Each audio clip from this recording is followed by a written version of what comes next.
Hello aspirants, my name is Drishti Jain and I welcome you to the series of घटना सूत्र।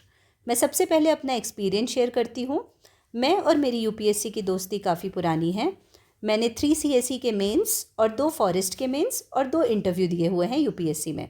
मैं इस घटना सूत्र सीरीज़ में अपना पूरा एक्सपीरियंस आपके साथ शेयर करने की कोशिश करूँगी और किस तरीके से किस चीज़ को पढ़ा और याद किया जा सकता है, क्योंकि यूपीएससी में पढ़ाई तो सभी करते हैं लेकिन सही तरीके से और सही गाइडेंस के साथ पढ़ाई करना सबसे ज़्यादा इम्पॉर्टेंट है।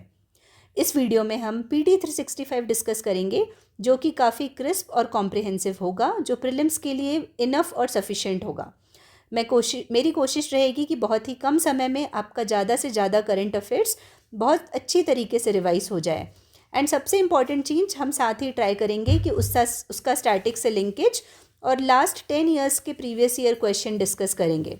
आप बस इस वीडियो को 3 से 4 बार अच्छे से देख लीजिए एंड आई एम श्योर कि आपका पूरा current affairs PT point of view से अच्छे से हो जाएगा। तो बिना देरी किए चलो लेट्स स्टार्ट PT365 स्टार्ट जहाँ पे हमने लास्ट वीडियो में एंड किया था। तो the topic was polar coupled analysis and prediction for services. हम साथ साथ पीवाईक्यू भी देखते जाएंगे, बट जो अभी हम टॉपिक्स देख रहे हैं ना, इसमें ज़्यादा पीवाईक्यू आए नहीं हैं। ठीक है, जो टॉपिक्स आए थे वो मैंने शुरू में बता दिए। तो ये न्यूज़ में क्या है, वर्ल्ड मेट्रोलॉजिकल ऑर्गेनाइजेशन है ना, उसने लॉन्च किया है PCAPS प्रोजेक्ट इम्प्रूव करने के लिए वेदर फॉरकास्टिंग को इन आर्कटिक एंड एंटार्क्टिक। अब PCAPS प्रोजेक्ट क्या है, ऑब्जेक्टिव है उसका to increase and improve weather, water, ice and climate information about Arctic and Antarctic. तो आर्कटिक और एंटार्क्टिक के लिए क्लाइमेट इन्फॉर्मेशन बढ़ाने की बात कर रहे हैं।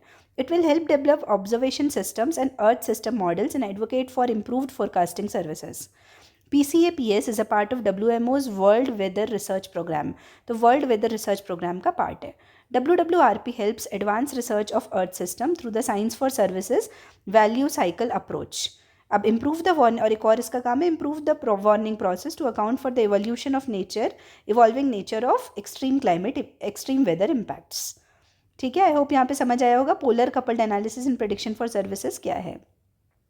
अब अगला टॉपिक आता है parametric insurance. Nagaland became the first Indian state to adopt disaster risk transfer parametric insurance solution after signing a MOU with SBI General Insurance। तो क्या है, नागालैंड एक पहला स्टेट है जिसने disaster risk transfer parametric insurance solution निकाला है SBI के साथ साइन करके। अब पैरामेट्रिक इंश्योरेंस क्या होता है, एक टाइप ऑफ इंश्योरेंस है दैट कवर्स लाइकलीहुड और probability of a loss causing event happening. मतलब जैसे लग रहा है कि कुछ इवेंट हो सकता है, उसके लॉस को कवर करने के लिए। तो जैसे अर्थक्वेक हो सकता है, उसके लॉस को कवर करने के लिए जो होता है उसको बोलते हैं parametric insurance, instead of compensating for actual loss incurred from event. It is an agreement that offers a pre-specified payment upon occurrence of a covered event, meeting or exceeding a predefined intensity threshold as measured by an objective value or parameter, hence the name parametric insurance। तो एक specific parameter के base पे इसको assess करते हैं। Covered events क्या क्या है, could be earthquake, tropical cyclone, flood, where parameter और index is magnitude, wind speed और वाटर डेप्थ रिस्पेक्टिवली। ठीक है, अब नेक्स्ट टॉपिक आते हैं recovery and reconstruction funding window. तो recently MHA issued guidelines on recovery and reconstruction funding window within NDRF and SDRF। तो recovery MHA ने किया है, गाइडलाइंस लॉन्च दी है recovery and reconstruction funding window के लिए। अब इसका बैकग्राउंड क्या है, originally the guidelines for construction and administration of national disaster response fund and state disaster response fund were issued by ministry of home affairs in 2022। It has been created on the recommendations of 15th finance commission. तो किसके recommendation पे आया है, 15th finance commission के recommendation पे।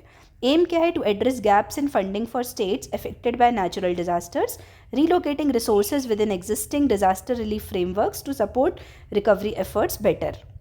अब under NDRF and SDRF funds for response and relief, recovery and reconstruction, preparedness and capacity building will be distributed. NDRF RR and RNR window is to assist state with additional funds where expenditure required is beyond state scoping capacity। तो जहाँ पे state नहीं मतलब state नहीं कोप कर पाता तब NDRF help करती है। नोडल एजेंसी फॉर इम्प्लीमेंटेशन क्या है, स्टेट डिजास्टर मैनेजमेंट अथॉरिटी है। अब कैलामिटीज़ कवर्ड कौन कौन सी है, एक cyclone, drought, earthquake, fire, flood, tsunami, hailstorm, landslide, avalanche, cloud burst, pest attack and frost और कोल्ड वेव। अब एक्टिविटीज़ कौन कौन सी है, हाउसिंग हो सकता है, एजुकेशन कर सकते हैं और इंफ्रास्ट्रक्चर प्रोवाइड कर सकते हैं। नेक्स्ट टॉपिक है फ्लड वॉच इंडिया। तो मिनिस्ट्री ऑफ जल शक्ति ने लॉन्च किया है second version flood watch India का, जो मोबाइल एप्लीकेशन है जो कवर कर रहा है 592 flood monitoring stations along with 150 reservoirs. अब फ्लड वॉच इंडिया एप्लीकेशन क्या है? Developed by central water commission using mobile phones to disseminate information related to flood situation. तो फ्लड सिचुएशन कंट्री में कहाँ कहाँ कैसा कैसा फ्लड हो रहा है और फोरकास्ट क्या क्या है पिछले 7 दिनों का रियल टाइम बेसिस पे पब्लिक को बताता है। It utilises advance technology such A satellite data monitoring, analysis, mathematical modelling and real time monitoring. ठीक है, ये ईजी था, ये समझ आया होगा। अब EW4 ऑल क्या होता है? Recently IMD chief said India is helping Nepal, Maldives, Sri Lanka, Bangladesh and Mauritius. कौन कौन से? नेपाल, मालदीव, श्रीलंका, बांग्लादेश और Mauritius develop early warning system as a part of early warning system for all initiative announced by UN in 2022. अब early warning system for all क्या है? It aims to protect everyone from hazardous weather, water or climate events through early warning system by end of 2027. Spearheaded by World Meteorological Organization and United Nations Office for Disaster Risk Reduction. अभी calls for investment of $3.1 billion between 2023 to 2027 to strengthen 4 pillars of EWS. Disaster risk knowledge, detection, observation, monitoring, analysis and forecasting, warning dissemination and communication, preparedness and response capabilities, इन सब चीज़ों के लिए। अब exercise IKEA क्या है? National Disaster Management Authority and Southern Command of Indian Army are set to host exercise IKEA in Chennai, Tamil Nadu. अब ये क्या है? ऑब्जेक्टिव क्या है? Improve disaster preparedness and foster strong collaboration among key stakeholders by incorporating simulations, technology discussions and expert insights into various disaster management roles. तो अलग अलग disaster management roles में इनका इंपॉर्टेंस है। अब कुछ ऑर्गेनाइजेशंस हमको पढ़ना है जो कि इंपॉर्टेंट है। तो एक है CDRI, coalition for disaster resilient infrastructure. CDRI, coalition for disaster resilient infrastructure, headquarter है न्यू दिल्ली, इंडिया में। Coalition for disaster resilient infrastructure ने अभी 5th एनिवर्सरी अपनी मार्क की है, 5 साल हो गए बने। ये कब बना था? UN क्लाइमेट समिट में बना था 2019 में। मेंबर्स है 40 कंट्रीज़ और 7 ऑर्गेनाइजेशंस। फिर ग्लोबल ये क्या चीज़ है? ग्लोबल पार्टनरशिप है नेशंस का, UN एजेंसीज़ का और मल्टीलेटरल डेवलपमेंट बैंक्स का और प्राइवेट सेक्टर का। ऑब्जेक्टिव है इसका promote resilience of infrastructure system to climate and disaster risk, ensuring sustainable development. Significance है global mechanism for funding and coordination, technical support और कैपेसिटी बिल्डिंग। अब इनिशिएटिव्स टेकन बाय CDRI से हमने क्या क्या CDRI के थ्रू क्या क्या इनिशिएटिव है? फर्स्ट है infrastructure for resilient island states for small island developing states. अब DRI disaster resilient infrastructure connect platform, ये एक प्लेटफॉर्म बनाया गया है नॉलेज एक्सचेंज के लिए, लर्निंग एंड कोलैबोरेटिव प्लेटफॉर्म है। फिर international conference on disaster resilient infrastructure, जो एनुअल कॉन्फ्रेंस है टू आइडेंटिफाई गुड प्रैक्टिसेस। फिर इंफ्रास्ट्रक्चर रेजिलियंस एक्सेलरेटर फंड जो स्टैब्लिश किया था with the support of UNDP and UNDRR। अब रिपोर्ट और इंडाइसिस कौन कौन से? ग्लोबल इंफ्रास्ट्रक्चर रेजिलियंस रिपोर्ट ये लॉन्च करता है। ठीक है, तो मेरे को लगता है यहाँ तक आप सभी को समझ आया होगा। अब नेक्स्ट टॉपिक है El Nino and La Neena. तो एल नीनो और ला नीना में हमको क्या पढ़ना है? National ocean and atmospheric administration US body announced that El Nino conditions prevailing since mid-2023 has ended and were replaced by El Nino Southern Oscillation. तो क्या बोल रहा है कि एल नीनो कंडीशन जो प्रिवेल कर रही थी वो ख़त्म हो गई है और अब वो उसके जगह पे आ गई है एल नीनो सदर्न ऑसिलेशन। तो अब एल नीनो सदर्न ऑसिलेशन क्या है? एक रिकरिंग क्लाइमेट पैटर्न है involving changes in the temperature of waters in central and eastern tropical Pacific ocean. तो टेम्परेचर ऑफ वाटर चेंज हो रहा है सेंट्रल और ईस्टर्न ट्रॉपिकल पैसिफिक ओशन में। यह ऑकर करता है इरेगुलर साइकिल में 2 से 7 साल के। El Nino warm phase and La Nina cold phase are extreme phases of ENSO cycle. Between these 2 phases is a third cycle called ENSO neutral. तो El Nino का एक वार्म फेज होता है, एक कोल्ड फेज होता है, उसके बीच में होता है ENSO neutral. In the neutral phase tropical Pacific sea surface temperatures are generally close to average. तो जो ट्रॉपिकल सी सर्फेस टेम्परेचर है वो क्लोज टू एवरेज रहता है, एवरेज के आसपास रहते हैं। अब about El Nino. El Nino क्या है? Climate pattern associated with warming of ocean surface temperature. तो ओशन सरफेस टेम्परेचर के वार्मिंग से एसोसिएटेड है इन the central and eastern tropical Pacific ocean. तो सेंट्रल और ईस्टर्न ट्रॉपिकल पैसिफिक ओशियन में बना हुआ है।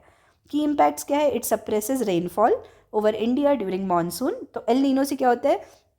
इंडिया में मानसून के टाइम रेनफॉल कम आती है, brings rainfall to South America, और अपोजिट होता है साउथ अमेरिका में। साउथ अमेरिका में रेनफॉल आती है एंड ड्रॉट आते हैं इंडोनेशिया में और ऑस्ट्रेलिया में। ठीक है, तो ड्रॉट आता है इंडोनेशिया ऑस्ट्रेलिया में, साउथ अमेरिका में फ्लड आता है और इंडिया में भी कम रेनफॉल होती है। अब ला नीना क्या है? La Nina refers to the periodic cooling of ocean surface temperatures in the central and eastern central equatorial Pacific. तो ला नीना क्या है? पीरियोडिक कूलिंग है ओशियन सरफेस टेम्परेचर का सेंट्रल और ईस्ट सेंट्रल इक्वेटोरियल पैसिफिक में। की impact क्या है? इसका इम्पैक्ट जो होता है वो अपोजिट ऑफ एल नीनो है, causes strong monsoon and above average rains and colder winters in the subcontinent। तो colder winters भी होती है सबकॉन्टिनेंट में। अब यहाँ पे देखो नॉर्मल ईयर में क्या होता है? Equatorial winds gather warm water और यहाँ पे कोल्ड वाटर रहता है साउथ अमेरिकन कोस्ट पे along the coast of South America, क्योंकि वहाँ पे हम्बोल्ट पेरू करंट रहता है। लेकिन एल नीनो के टाइम क्या होता है? यहाँ पे एल नीनो करंट आ जाता है और यहाँ पे पूरा करंट रिवर्स हो जाता है। ठीक है, आई होप यहाँ पे ये समझ आया होगा आप लोगों को एल नीनो वाला टॉपिक, एल नीनो और ला नीना। अब अपना नेक्स्ट टॉपिक है नॉर्वेस्टर्स क्या होते हैं। India is working to develop its first research test bed to study nor'westers. तो फर्स्ट रिसर्च टेस्ट बेड हम डेवलप कर रहे हैं नॉर्वेस्टर्स को स्टडी करने के लिए। एम क्या है? To study thunder storms from the formation stage, growth and propagation over eastern parts of the country covering a large area adjoining West Bengal, Orissa and Jharkhand. तो थंडर स्टॉर्म वगैरह को भी स्टडी करना इसका काम है। कंट्रोल सेंटर क्या है? चांदबाली इन ओडिशाज भद्रक डिस्ट्रिक्ट नियर भुवनेश्वर, वहाँ पे हम कंट्रोल सेंटर्स का स्टैब्लिश कर रहे हैं। एजेंसीज इन्वॉल्व कौन कौन सी? IMD Indian meteorological department, Indian institute of tropical meteorology Pune and the national centre for medium range weather forecasting Delhi will jointly develop and use this facility. अब नॉर्वेस्टर्स क्या होते हैं? Local wind which cause thunder storms, local wind जो thunder storm cause करते हैं that affect the east and north east regions of India, जो east और north eastern regions of India को इम्पैक्ट करते हैं एवरी समर। अब लोकल नेम क्या क्या है? बंगाल में इसको काल बैसाखी बोलते हैं, आसाम में इसको बारदोली चिरैया भी बोलते हैं। और इन्फ्लुएंस क्या है नॉर्वेस्टर्स का इस रीजन में? सबसे पहले डिस्ट्रक्टिव टॉर्नेडोज आते हैं जो अपरूटिंग ऑफ ट्रीज कर सकते हैं, लॉस टू प्रॉपर्टी कर सकते हैं। फिर एक्सट्रीमली हेल्पफुल होते हैं प्री खरीफ क्रॉप्स के लिए like jute, paddy, vegetables and fruits which sudden drop in temperature offers relief from unbearable mid day heat. तो अनबियरेबल मिड डे हीट से रिलीफ भी प्रोवाइड करते हैं। अब other local winds and their socio economic influence क्या है? सबसे पहले आते हैं लू के बारे में पढ़ेंगे, फिर आंधी और काली आंधी, फिर मैंगो शावर्स, फिर ब्लॉसम शावर्स, फिर एलिफेंटा। तो लू में क्या देखेंगे? हॉट ड्राई विंड्स है blowing throughout day time in north and western India during May and June. Develop due to formation of monsoon low pressure trough in northern India. तो monsoon में low pressure trough रहता है उस time develop होता है। Influence क्या है? Facilitates separating the chaff from the grain, तो ग्रेन और शैफ को अलग अलग करने के काम आता है। Decline in number of insect borne diseases like malaria due to decrease in mosquito population. ठीक है, अब आंधी और काली आंधी देखते हैं। Strong dust storms observed over north western and central India before monsoon. अब इधर इन्फ्लुएंस क्या है? Cause pollution of cities like Delhi along with destruction of life and property. Mango showers में क्या होता है? Pre monsoon local rain carrying winds है which cause early showers along the coastal Karnataka and Kerala. Influence क्या है? Aid in early ripening of mangoes thus locally called mango showers. Blossom showers क्या होते हैं? प्री मानसून शावर्स है late summer में केरला में and adjacent areas में, ये ब्लॉसमिंग ऑफ कॉफ़ी फ्लावर्स। ठीक है, फिर एलिफेंटा क्या है? Strong southerly and south westerly winds along the Malabar coast formed post monsoon during September and October, they mark the end of south west monsoon. कौन सी? Elephanta. Important होगी, नहीं है। ठीक है, फिर under sea features in Indian ocean कौन कौन से हैं? Recently names of Ashok sea mount, Chandragupta ridge and Kalpataru ridge. तो कौन कौन से? अशोक सी माउंट, ये पूछ सकता है ये सब क्या है, तो अंडर ओशन फीचर्स है, अंडर सी फीचर्स हैं। Ashok sea mount, Chandragupta ridge and Kalpataru ridge in the Indian ocean have been approved by international hydrographic organisation and UNESCO's intergovernmental oceanographic commission, और यूनेस्को का इंटरगवर्नमेंटल ओशनोग्राफिक कमीशन ने approve किया है। These structures are located along southwest Indian Ridge. They were distributed by National Center for Polar and Ocean Research. तो किसने discover किया था? National centre for polar and ocean research ने। ठीक है, फिर है naming of under sea feature. तो आउटसाइड टेरिटोरियल सी में है ये। Individuals and agencies can propose names for unnamed features following the IHO's 2013 guideline standardisation of under sea feature name. तो अपन सजेस्ट कर सकते हैं Before naming of a feature, its character, extent and position must be identified. Proposals are reviewed by IHO subcommittee on undersea feature names. तो अभी proposals को review किया जा रहा है। Within the territorial sea में क्या होता है? National authorities name करती features को should adhere to the same 2013 IHO guidelines. अब IHO और IOC क्या है? तो IHO इंटरनेशनल हाइड्रोग्राफिक ऑर्गेनाइजेशन, ये 1921 में बना था, ऑब्जर्वर स्टेटस है इसको UN में। इंटर गवर्नमेंटल बॉडी है with 100 members, competent international authority regarding hydrography and nautical charting.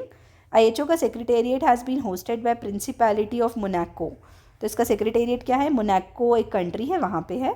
Indian naval hydrographic department under Indian navy is the nodal agency for hydrographic surveys and nautical charting in India. अब inter governmental oceanographic commission क्या है? 1961 में बना था, for promoting international cooperation in marine sciences. अब GEBCO general bathymetric chart of oceans is an IHO and IOC UNESCO joint project to collect bathymetric data and map the oceans. तो bathymetric data को collect करने के लिए it maintains and makes available a digital gazetteer of names, generic feature types etc. तो generic feature types वगैरह भी बता देता है। उसके बाद आते हैं हम जियो पार्क्स पढ़ेंगे। जियो पार्क्स क्या होता है? तो यूनेस्को ने एंडोर्स किया है creation of 18 new geo parks to the global geo park network. अब क्या है न्यूज़ में, क्या है? Latest edition raises the total number of geo parks to 213 which are spread across 48 countries. तो अभी भी कोई भी जियो पार्क नहीं है इंडिया में, 48 कंट्रीज़ में है बहुत सारे 213, लेकिन इंडिया में कोई नहीं है। तो some major geo parks added to global geo park network. तो उसमें कौन कौन से? लैंड ऑफ एक्सटिंक्ट वॉल्केनो है एक पोलैंड का, फिर इम्पैक्ट क्रेटर लेक है फिनलैंड का, फिर उबरआबा ब्राज़ील का। ठीक है, अब ग्लोबल जियो पार्क नेटवर्क के बारे में पढ़ते हैं। ग्लोबल जियो पार्क नेटवर्क ये नॉन प्रॉफिट इंटरनेशनल एसोसिएशन है, ऑफिशियली इस्टेब्लिश किया गया था 2014 में। ग्लोबल जियो पार्क नेटवर्क है, उसको फाउंड किया गया था as an international partnership developed under the umbrella of UNESCO. Networking and collaboration among global geopark is an important component of global geopark network. अब यूनेस्को का ग्लोबल जियो पार्क की बात करते हैं। तो जेनेसिस क्या है? Geo park concept arose in mid 1990s and UGGP was created in 2015। तो ये कॉन्सेप्ट मिड 1990s में आया था और UGGP वाला है 2015 में, वो यूनेस्को वाला। यूनेस्को ग्लोबल जियो पार्क वाला जो है are single unified geographical areas where landscape of international geological significance are managed with a holistic concept of protection, education and sustainable development. अब ये मैनेज कौन करता है? Managed by a body having legal existence recognised under national legislation.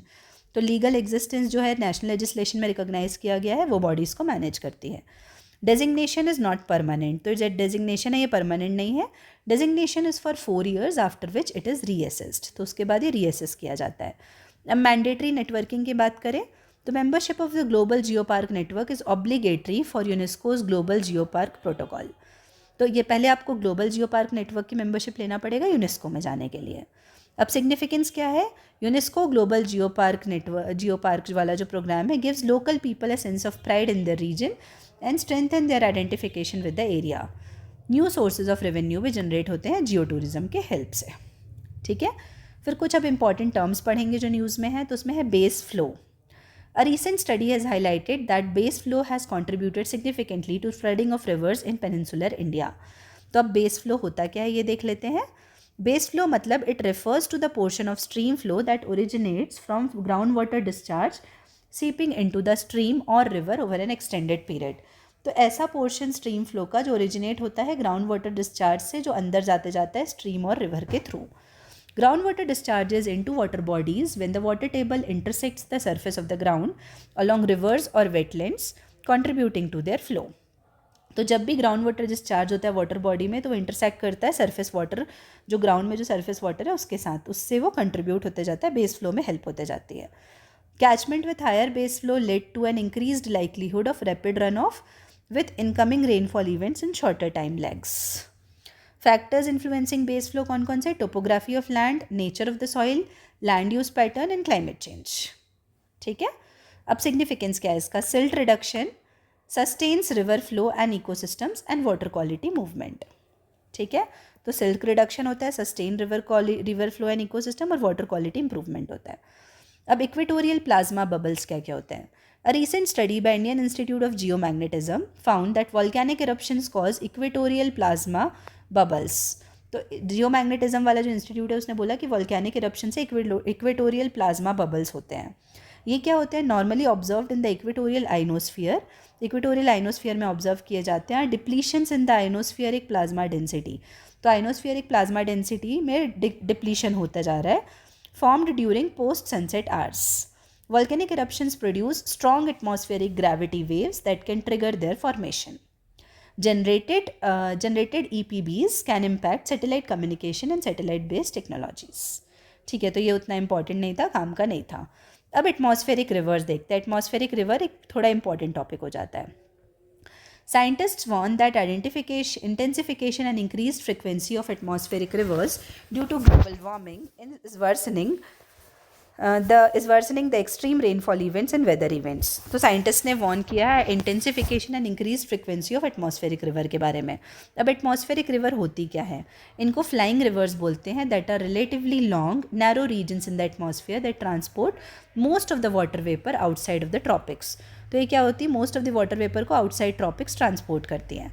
An average atmospheric river is about 2000 kilometer long, 500 kilometer wide and nearly 3 kilometer deep. ठीक है.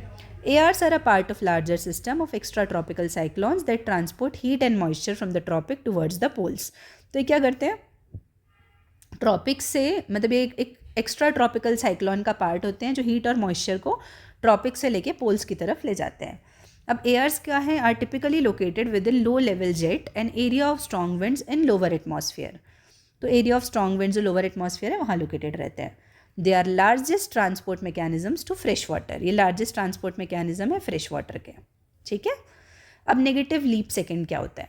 Researchers have shown that increased ice melting have delayed need for adding negative leap second. तो negative leap second की बात करें, इसको पढ़ते हैं कि ये होता क्या है.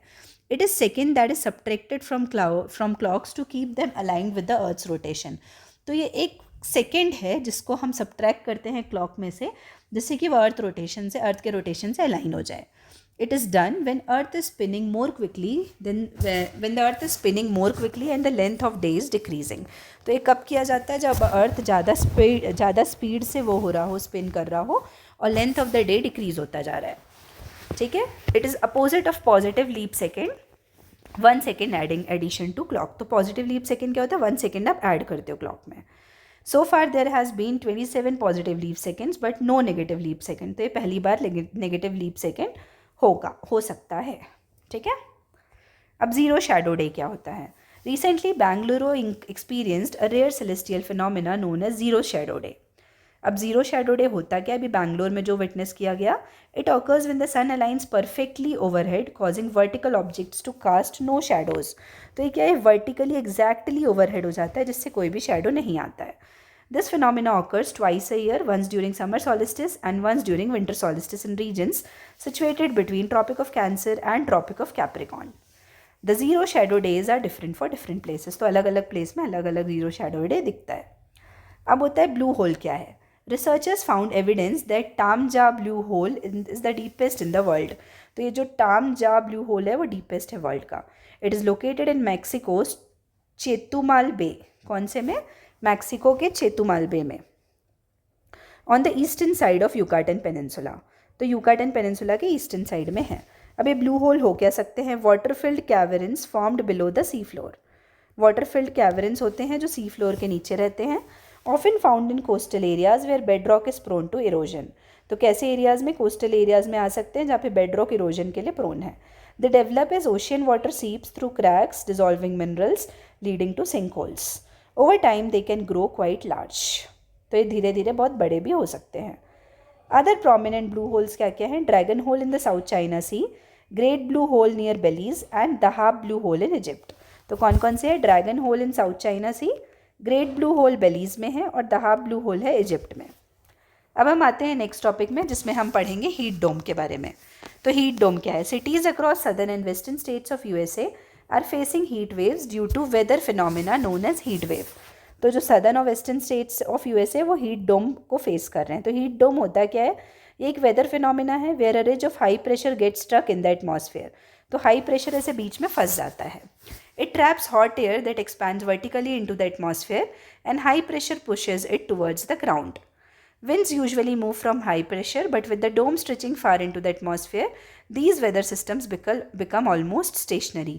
तो बहुत ज़्यादा स्टेशनरी हो जाती है और एकदम ज़्यादा हाई प्रेशर क्रिएट हो जाता है. अब इंडियन ओशन ऑब्जर्विंग सिस्टम क्या होता है? Indian ocean observing system recently India and USA have decided to reactivate the Indian ocean observing system. तो इंडिया और यूएसए ने डिसाइड किया है रीएक्टिवेट करने के लिए इस ऑब्जर्विंग सिस्टम। अब अबाउट INDOOS, तो नेटवर्क ऑफ 36 मूड ब्यूरोज है on the high seas to collect high resolution ocean and atmospheric data for weather forecast. A moored buoy is an oceanographic instrument. तो एक oceanographic instrument है to stay in one place with multiple sensors to collect data. तो एक जगह रहते हैं और multiple sensor के थ्रू डाटा कलेक्ट करते हैं। Established in 2006, its objective include provide sustained high quality oceanographic and marine meteorological data, to foster agreements and partnerships among Indian Ocean countries, and set up initially to understand and forecast the monsoon। तो monsoon forecast करने में भी help करता है, ठीक है। फिर ringwoodite ocean क्या है? ringwoodite ocean, researchers have recovered a vast reservoir of water dubbed the ringwoodite ocean, concealed within the earth's mantle over 700 kilometre beneath the surface। तो क्या कोई वास्ट रिजर्वॉयर इनको पता चला है जिसका नाम इन्होंने दिया रिसर्चर्स ने ringwoodite ocean। ringwoodite ocean is a vast surface of water trapped within the mineral ringwoodite in the earth's mantle। तो ये क्या है? अर्थ के मेंटल में जो बहुत बड़ा एक ओशन है उसके बारे में बात कर रहे हैं। ringwoodite is a Widal blue mineral formed under high temperature and pressure in the earth's mantle। It is one of the most typical high pressure mineral in the ringwoodite। ठीक है, अब अर्थ के मेंटल की बात करते हैं अपन। तो अर्थ के मेंटल में क्या है? Recently scientist on the US vessel JOIDES resolution, तो कौन सा? JOIDES, JOIDES resolution have drilled around 1.2 kilometre metres below the Atlantis massif, surpassing the previous drilling depth of 201 metre. अब प्रोग्राम क्या है? Drilling was done under international ocean discovery programme. ठीक है, international ocean discovery programme के अंदर ये drilling की गई थी। अब about earth's mantle, it consists of silicate rock makes up over 80% of the earth's volume.